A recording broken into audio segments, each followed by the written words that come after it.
Welcome to 95 news. ప్రతిక్షణం ప్రజాక్షేమం కోసం బులెటిన్ల ముందుగా హెడ్లైన్స్ చూద్దాం.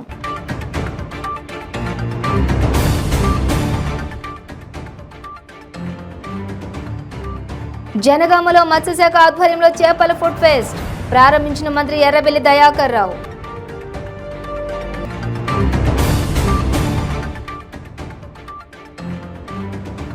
కరీంనగర్ ఎమ్మెల్యే గంగుల కమలాకర్ కు తప్పిన పెను ప్రమాదం. సరస్సు వద్ద మునిగిపోయిన పడవ కాపాడిన భద్రతా సిబ్బంది.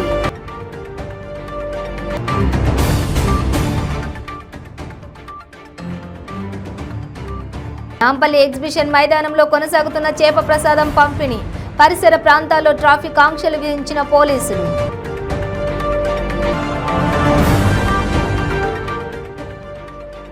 సైబరాబాద్ కమిషనరేట్ పరిధిలో నకిలీ పత్తి విత్తనాలు పట్టుకున్న పోలీసులు.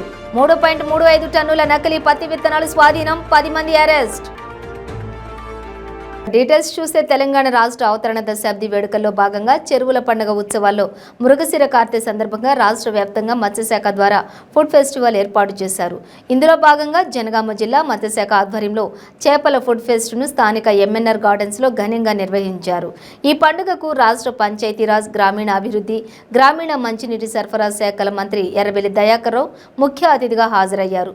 ఈ సందర్భంగా చేపలతో వండిన వివిధ రకాల ఆహార పదార్థాల ప్రదర్శనను మంత్రి తిలకించారు. కొన్ని చేపల ఆహార పదార్థాలను రుచి చూశారు. జనగాం ఎమ్మెల్యే ముత్తిరెడ్డి యాదగిరిరెడ్డి, జిల్లా collector Sivalingaiah, additional collector Praful Desai, మత్స్య సహకార సంఘం నాయకులు తదితరులు ఈ కార్యక్రమంలో పాల్గొన్నారు.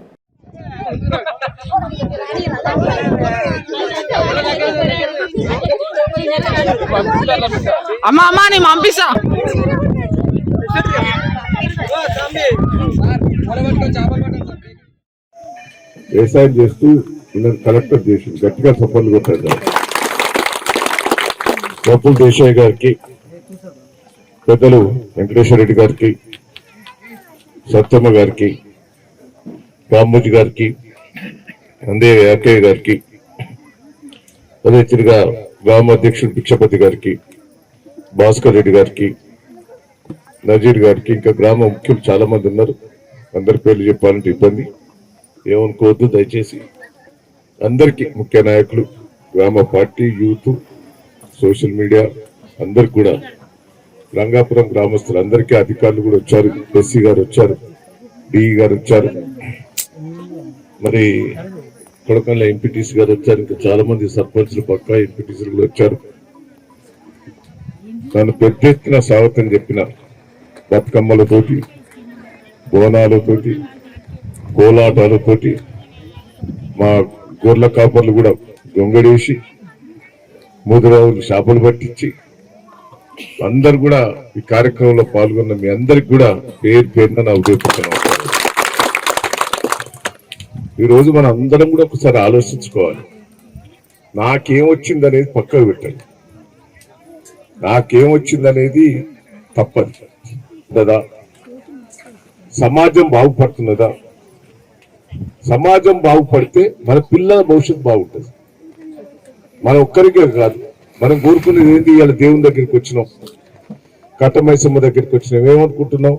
సరే నా జీవితం ఎట్లైనా కానీ నా పిల్లలు బాగుండాలని మొక్కున్నారా? మొక్కిందా? లేకపోతే మీరే బాగుండాలని మొక్కిందా? మన పిల్లలు బాగుండాలని మొక్కుతాం.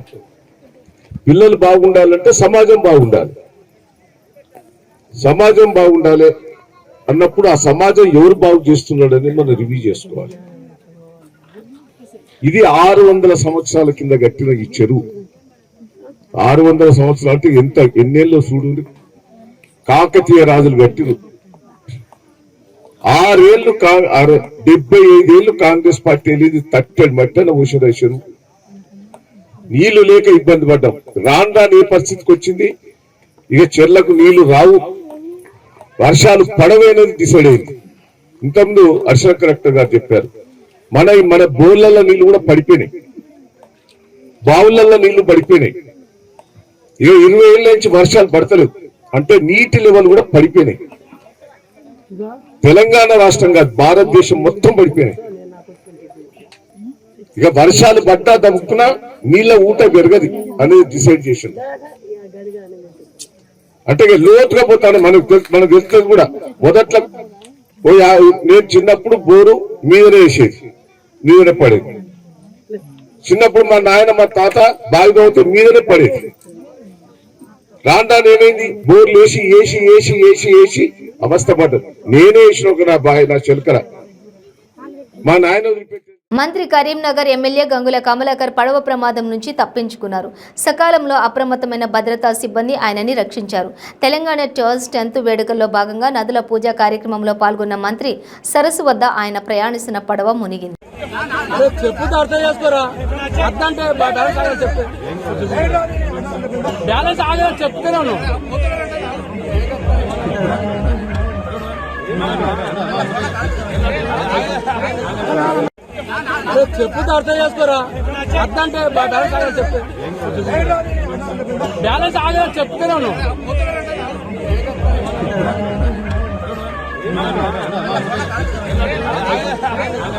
మృగశిర కార్తె సందర్భంగా నాంపల్లి ఎగ్జిబిషన్ మైదానంలో ఆస్తమా వ్యాధిగ్రస్తులకు చేప ప్రసాదం పంపిణీ చేస్తున్నారు. ఈ కారణంగా ఈ పరిసర ప్రాంతాల్లో పోలీసులు ట్రాఫిక్ ఆంక్షలు విధించారు. శనివారం అర్ధరాత్రి వరకు ఈ ఆంక్షలు అమల్లో ఉంటాయని తెలిపారు. చేప ప్రసాదం కోసం తెలంగాణలోని వివిధ జిల్లాలతో పాటు ఇతర రాష్ట్రాల నుండి కూడా పెద్ద ఎత్తున ప్రజలు తరలివస్తారు. దీంతో ఎగ్జిబిషన్ మైదానం పరిసర ప్రాంతాల్లో ట్రాఫిక్ ఇబ్బందులు ఏర్పడే అవకాశం ఉంది. వాహనదారులు ప్రత్యామ్నాయ మార్గాలను ఎంచుకోవాలని సూచిస్తున్నారు.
మేడ్చల్ మండలం రాజేంద్రనగర్ జోన్తో పాటు వ్యవసాయ శాఖ, మేడ్చల్ పిఎస్, చేవేళ్ల పిఎస్ అధికారులు సంయుక్తంగా నకిలీ విత్తనాలపై ఆపరేషన్ నిర్వహించారు.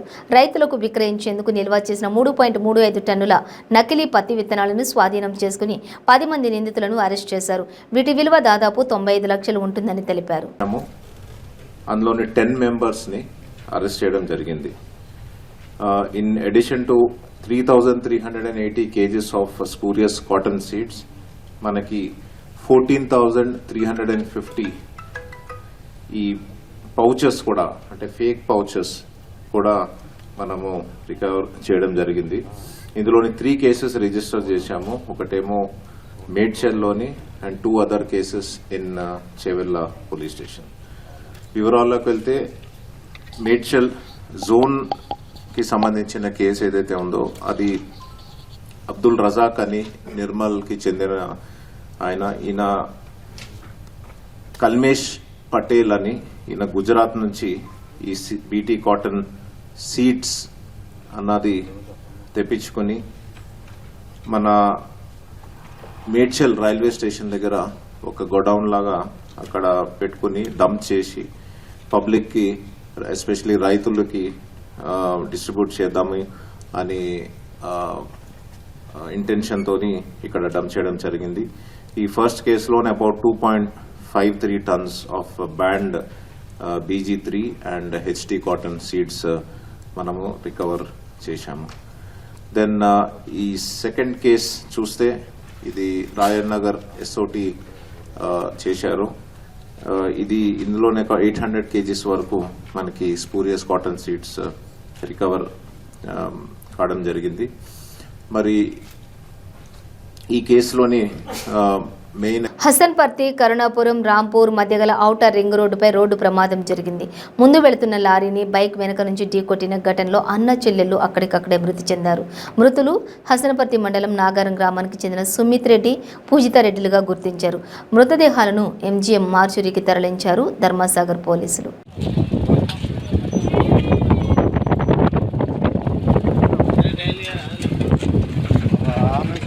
వైసీపీ విముక్త ఆంధ్రప్రదేశ్ లక్ష్యంగా జనసేనాని పవన్ కళ్యాణ్ చేపట్టబోయే వారాహి యాత్ర ప్రారంభోత్సవానికి మదనపల్లి నుండి భారీ సంఖ్యలో జన సైనికులు తరలి వెళ్లనున్నట్లు ఆ పార్టీ రాయలసీమ సమన్వయ కమిటీ సభ్యులు గంగారపు రామదాస్ చౌదరి పేర్కొన్నారు. మదనపల్లె జనసేన పార్టీ కార్యాలయంలో వారాహి పోస్టర్లను ఆయన ఆవిష్కరించారు. ఈ కార్యక్రమంలో జనసేన పార్టీ నాయకులు పాల్గొన్నారు. ఈ సందర్భంగా ఆయన మాట్లాడుతూ వైసీపీ ప్రజాప్రతినిధులు మదనపల్లెకు చేసిన ద్రోహంపై ప్రతి గడపకు వెళ్లి వివరించనున్నట్లు చెప్పారు. జై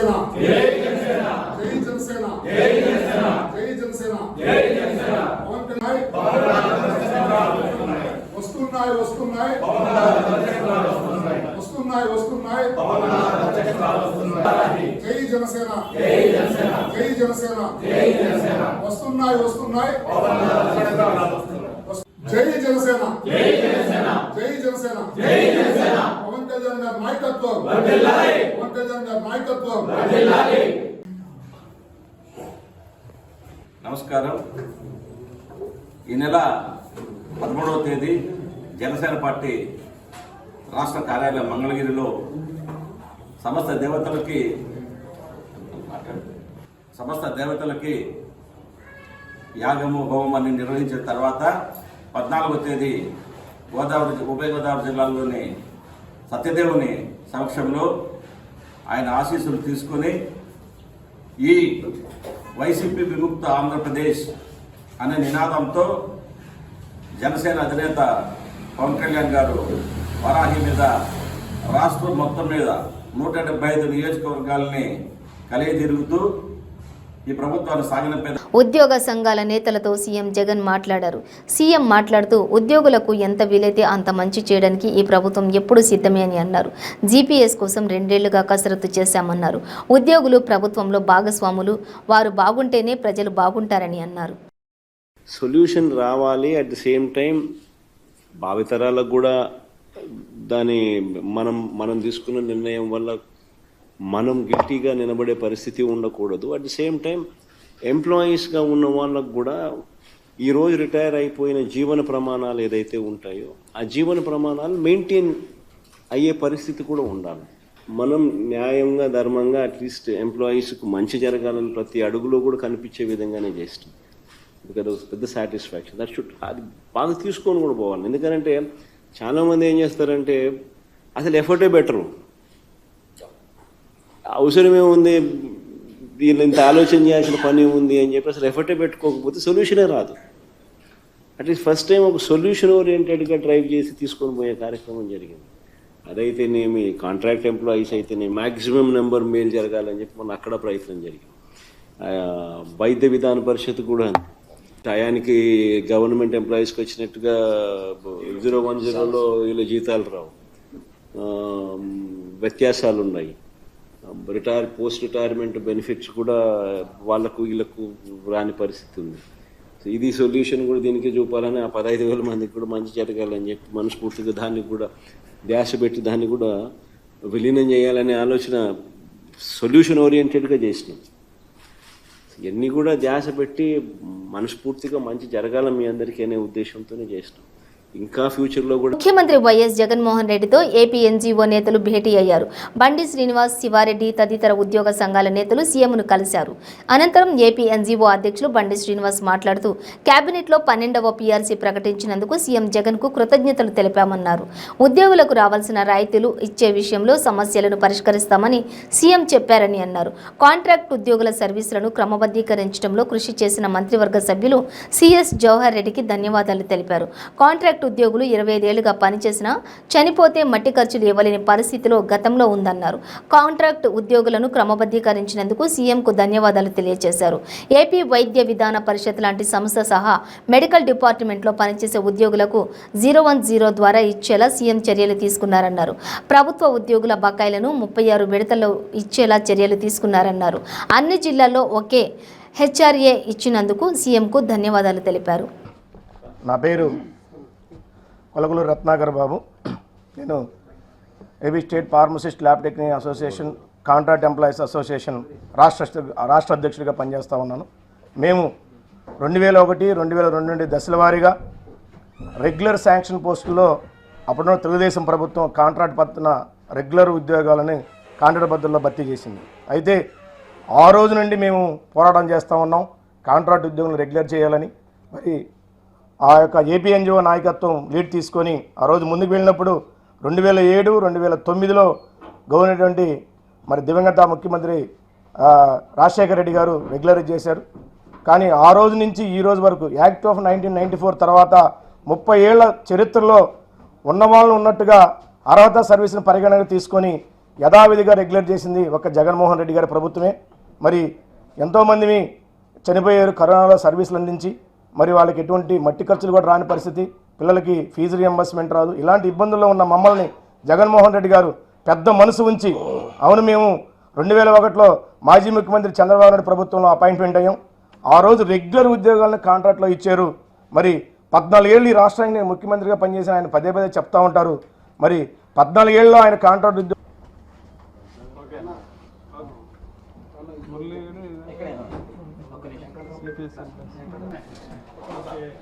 తర్వాత ప్రభుత్వ ఉద్యోగుల సంఘం నాయకులు ఫెడరేషన్ ఆయన సంఘం అంటే ఆయన వస్తాడు. గవర్నమెంట్ ఎంప్లాయీస్ ఫెడరేషన్ వెంకటరామరెడ్డి గారు.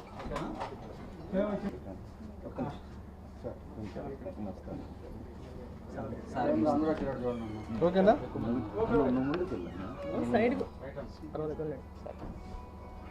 ఏమైనా లైవ్లు ఉన్నాయన్నా? ఓకే. అందరికీ నమస్కారం. ఈరోజు గౌరవ ముఖ్యమంత్రి గారిని కలిసి ప్రభుత్వం మొన్న 7వ తారీఖు జరిగిన క్యాబినెట్ మీటింగ్లో ఉద్యోగులకు సంబంధించిన పలు అంశాలు ప్రతిపాదించి ఉద్యోగులకు మేలు చేసేలాగా కొన్ని నిర్ణయాలు తీసుకున్నారు. కాబట్టి ఉద్యోగులందరి తరపున ప్రభుత్వానికి ముఖ్యమంత్రి గారికి కృతజ్ఞతలు తెలియజేయడం కోసం ఈరోజు ముఖ్యమంత్రి గారిని కలిసాం. ముఖ్యమంత్రి గారికి హృదయపూర్వక కృతజ్ఞతలు తెలియజేశాం. మనం తీసుకున్న నిర్ణయాల్లో ముఖ్యమైనవి మనందరికీ తెలిసిందే. సిపిఎస్ ఎంప్లాయీస్ ఇబ్బంది పడుతున్నారు. సిపిఎస్లో పెన్షన్ గ్యారంటీ లేదు. తక్కువ సర్వీసులు రిటైర్ వాళ్ళకి చాలా తక్కువ ఓల్డేజ్ పెన్షన్ కంటే తక్కువ పెన్షన్ వస్తుందని చెప్పి ఇబ్బందులు పడుతున్నారనే విషయాన్ని ఉద్యోగులందరూ కూడా గతంలో పోరాటాలు చేశారు. ముఖ్యమంత్రి గారు పాదయాత్ర చేసినప్పుడు పాదయాత్రలో ముఖ్యమంత్రి గారికి కూడా చెప్పారు. ముఖ్యమంత్రి గారు ఆ రోజు సిపిఎస్ ఉద్యోగులకు న్యాయం చేస్తామని హామీ ఇచ్చారు. సిపిఎస్ రద్దు చేస్తామని చెప్పారు. చెప్పిన మాట ప్రకారం అంటే యాజ్ ఇట్ ఈజ్గా రద్దు చేయకపోయినా సిపిఎస్ ఉద్యోగులకు మేలు చేసేలాగా, సిపిఎస్ ఉద్యోగులకు పెన్షన్ భద్రత కల్పించేలాగా, వాళ్ళ అవసరాలకు అనుగుణంగా రిటైర్ అయిన తర్వాత కూడా వాళ్ళు గౌరవంతో బతికేలాగా కొత్తగా జీపీఎస్ విధానాన్ని తీసుకొచ్చారు. ఈ జీపీఎస్ విధానం వల్ల ఉద్యోగులకు మేలు జరుగుతుంది అని మేము భావించి ఈరోజు ముఖ్యమంత్రి గారికి కృతజ్ఞత తెలియజేశాం. ఇక్కడికి వచ్చిన వాళ్ళలో చాలామంది కూడా సిపిఎస్ ఉద్యోగులు కూడా ఉన్నారు. సిపిఎస్ వల్ల అంటే గతంలో ప్రభుత్వం ప్రతిపాదించిన జీపీఎస్కు ఈ జీపీఎస్కు చాలా తేడా ఉంది. ఇప్పుడు ఈ నిన్న ప్రభుత్వం క్యాబినెట్లో పెట్టి ఆమోదించిన దాని ప్రకారం సిపిఎస్ ఉద్యోగులకు చాలా మంచి జరుగుతుంది. కాబట్టి దీన్ని అందరూ కూడా పాజిటివ్గా తీసుకోవాలని చెప్పి సిపిఎస్ ఉద్యోగులు కూడా మేము వాళ్ళకి కూడా విజ్ఞప్తి చేస్తున్నాం. అంటే కొందరు ఉద్యోగులు సిపిఎస్ ఉద్యోగులు దీని మీద విజయనగరం జిల్లా బొబ్బిలి నియోజకవర్గం స్థాయి ముఖ్య నేతల సమావేశంలో బేబీ నయనా పాల్గొన్నారు. ఈ సందర్భంగా ఆయన మాట్లాడుతూ అధికారం చేజిక్కించుకోవడం కోసం దొంగ ఓట్లతో గెలవాలని వైసీపీ వ్యూహమని అన్నారు. రాబోయే ఎన్నికల్లో ఎలాగైనా సరే డబ్బులు వెదజల్లి దొంగ ఓట్లతో అధికారంలోకి రావడానికి వైసీపీ అన్ని రకాల ఎత్తుగడలను వేస్తోందని, ఇందులో భాగంగా నియోజకవర్గాలకు డబ్బులు చేరిపోయాయని బొబ్బిలి నియోజకవర్గం ఇన్ఛార్జి బేబీ నయనా అన్నారు. టీడీపీకి చెందిన ఓటర్ల పేర్లను తొలగించడం లేదా వేరే బూత్లోకి మార్చడం, వారికి చెందిన దొంగ ఓట్లు చేర్చడంపై వైసీపీకి వెన్నతో పెట్టిన విద్య అని బేబీ నయనా అన్నారు. రాబోయే తరాల వారికి చంద్రబాబు నాయుడు సీఎం చేయడం చారిత్రక అవసరమని అన్నారు. ఇవాళ వైఎస్ఆర్ కాంగ్రెస్ పార్టీలో కూడా 99 మందిలో ఒకరిద్దరు ఉన్నారు మంచి వాళ్ళు చేసిన వాళ్ళు. కానీ ఎందుకు చేయట్లేదు? వాళ్ళు డబ్బులు రావని భయం. వైఎస్ఆర్ కాంగ్రెస్ పార్టీ సర్పంచ్లు మీటింగ్ అయినా మండల సమావేశాలైనా నాకు ఫోన్ చేసి చెప్తున్నారు, ఎలాగడగండి అలాగడగండి, ప్రత్యేకించి రామభద్రపురం మండలం నుంచి ఇలాగడగండి అలాగడగండి, మీ వాళ్ళ చేత ఇలాగడిగించండి అలాగడిగించండి, ఇలాగ మాట్లాడండి అని వాళ్ళు ఫోన్ చేసి మనల్ని చెప్తున్నారు. మేము అడగలేకపోతున్నాం, పార్టీలో ఉన్నాం కాబట్టి మీరు అడగండి. ఈ రెండే కాకుండా ఎవరైనా నువ్వు తప్పు చేస్తున్నావని చెప్తే, మీరు తప్పు చేస్తున్నారని చెప్తే వినే పరిపక్వత లేని మనస్తత్వం కలిగినటువంటి వ్యక్తి ఈ రాష్ట్రానికి ముఖ్యమంత్రి అవ్వడం వల్ల అన్ని వర్గాల ప్రజలు ఇవాళ ఎంత ఇబ్బంది పడుతున్నారో, ఎన్ని బాధలు పడుతున్నారో.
ముఖ్యమంత్రి సారథ్యంలో వడ్డెర సామాజిక వర్గానికి ప్రత్యేక ప్రాధాన్యత అని ఏపీ ఆర్థిక శాఖ మంత్రి బుగ్గన రాజేంద్రనాథ్ అన్నారు. నంద్యాలలో జరిగిన వడ్డెర ఆత్మీయ సమావేశంలో ఆయన పాల్గొన్నారు. రాజేంద్రనాథ్ రెడ్డి మాట్లాడుతూ కులవృత్తి మీద ఆధారపడే వారికి ఎటువంటి ఇబ్బంది రానియమని తెలిపారు. ముఖ్యమంత్రి సారథ్యంలో వడ్డెర సామాజిక వర్గానికి ప్రత్యేక ప్రాధాన్యత అందించామని వెల్లడించారు. చట్టసభలు నామినేటెడ్ పదవులు ఇచ్చి సముచిత స్థానం కల్పించినట్లు మంత్రి స్పష్టం చేశారు. తమ పనేదో తాము చేసుకునే రజక, నాయి, బ్రాహ్మణ, కుమ్మరి, వడ్డెరలలో అమాయకమైన బీసీ కులాలున్నాయన్నారు. వడ్డెర కులాన్ని ఎస్టీల్లో చేర్చే అంశం రాష్ట్ర ప్రభుత్వం పరిధి కాదని, అది కేంద్ర ప్రభుత్వం చేతిలో ఉంటుందని పేర్కొన్నారు. వృత్తిపరమైన ప్రమాదాల బారిన పడే వడ్డెర వృత్తిదారులకు ప్రత్యేక బీమా సదుపాయం అందించడంపై పరిశీలించి నిర్ణయం తీసుకుంటామని మంత్రి సానుకూలంగా స్పందించారు.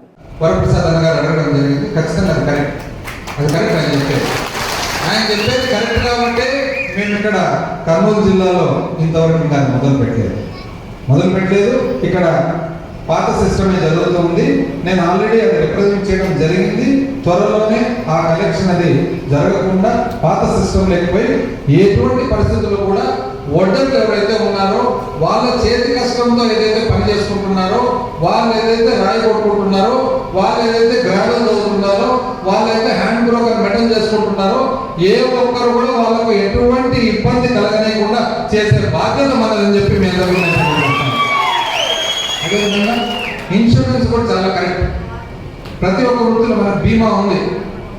బీమా ప్రతి ఒక్కరికి ఉంది. అయితే వ్యక్తిగా కొన్ని ఒక వృత్తి పరంగా ఒక వృత్తిలో పని చేసేటప్పుడు ఆ ప్రత్యేకంగా ఆ వృత్తికి సంబంధించిన ఇబ్బందులు ఏదైనా కలిగినప్పుడు దానికి ఒకవేళ బీమా ఇచ్చేదానికి, ఇన్సూరెన్స్ ఇచ్చేదానికి అవకాశం ఉందని చెప్పి ఖచ్చితంగా నేను తర్వాత ఆలోచిస్తానని చెప్పి, ఒకవేళ స్థానిక సంస్థలు ఆల్రెడీ స్థానిక సంస్థలు, ఎందుకంటే ఈరోజు మన ఎమ్మెల్సీ గారు ఉన్నారు, ఈరోజు మన చైర్మన్ గారు ఉన్నారు, మన కన్లెదురుగా మనం అడిగిన ప్రశ్నకు సమాధానం ఇక్కడే ఉందని చెప్పి నేను తెలియజేస్తా ఉన్నాను. ఖచ్చితంగా వడ్డీలు ముఖ్యంగా మీరు చేసిన ఏదైతే కాంట్రిబ్యూషన్ ఉందో నేషన్ బిల్డింగ్ లో, ఒక దేశ నిర్మాణానికి మీరు చేసిన కృషి ఏదైతే ఉందో 100% అందరూ కూడా దాన్ని ఏకీభవిస్తూ ఉన్నాం. కాబట్టి ఖచ్చితంగా ఎక్కడైతే అవకాశం ఉందో ఆ అవకాశం మాత్రము ఖచ్చితంగా వినియోగిస్తామని చెప్పి తెలియజేస్తూ, అదేవిధంగా భవన నిర్మాణం ఏదైతే ఉందో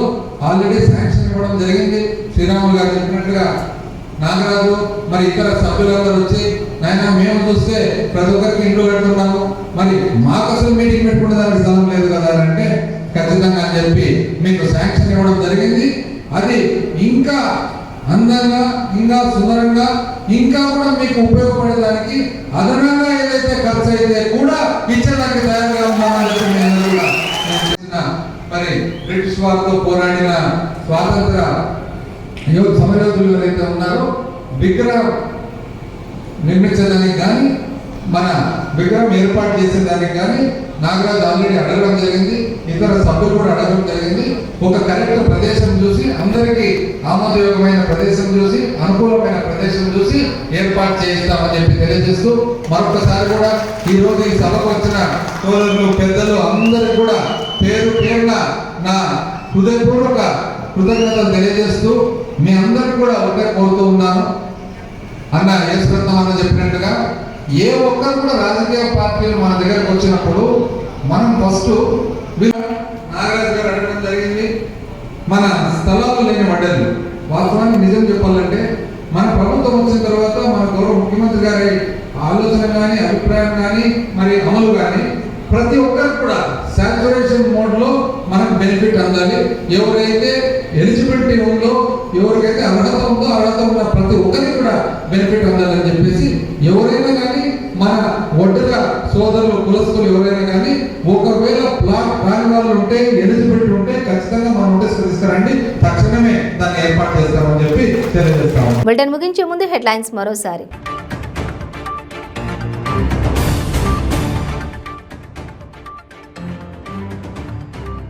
జనగామలో మత్స్యశాఖ ఆధ్వర్యంలో చేపల ఫుడ్ ఫెస్ట్ ప్రారంభించిన మంత్రి ఎర్రబెల్లి దయాకర్ రావు.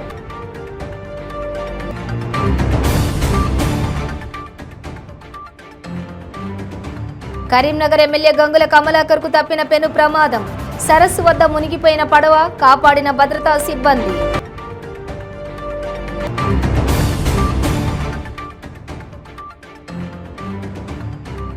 నాంపల్లి ఎగ్జిబిషన్ మైదానంలో కొనసాగుతున్న చేప ప్రసాదం పంపిణీ. పరిసర ప్రాంతాల్లో ట్రాఫిక్ ఆంక్షలు విధించిన పోలీసులు.